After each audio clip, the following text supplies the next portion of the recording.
Fatores externos poderiam impedir, mas não vão continuar de deixar de mostrar as 10 melhores jogadas da semana.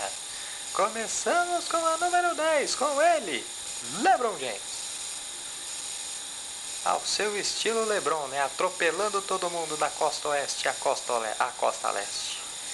Número 9, Kevin Durant. Também cravando na cabeça da defesa adversária. Coitado do Atlanta Hawks. É o Jeff Green do Oklahoma, né? Muito parecido. Número 8, Jason Kidd pega o toco do Showman e deixa o Demetrix na cara da cesta.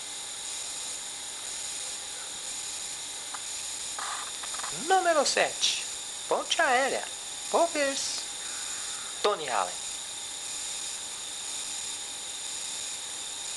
Subindo e cravando depois da conexão estabelecida na ponte aérea.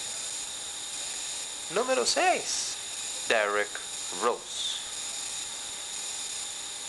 Coitado do Washington Wizards. Mais uma derrota para o Chicago Bulls. Na número 5, Corey Brewer salvou o jogo do meio da rua contra o Houston Rockets. Não sabe se como, mas ele salvou esse jogo e levou para a prorrogação. Mas os Timberwolves perderam. Número 4, Monta Ellis, fazendo filinha na defesa do Milwaukee Bucks. Número 3, é do San Antonio Spurs, é de Manu Ginóbili. Depois o Richard Jefferson define, mas vejam o que o argentino conseguiu fazer para salvar essa bola. A bola está perdida, ele vai lá, quer buscar. Buscou e trouxe de volta. A número 2 é de Jamal Crawford, do Atlanta Hawks, ganhando o jogo no meio da rua, em cima do Phoenix Suns.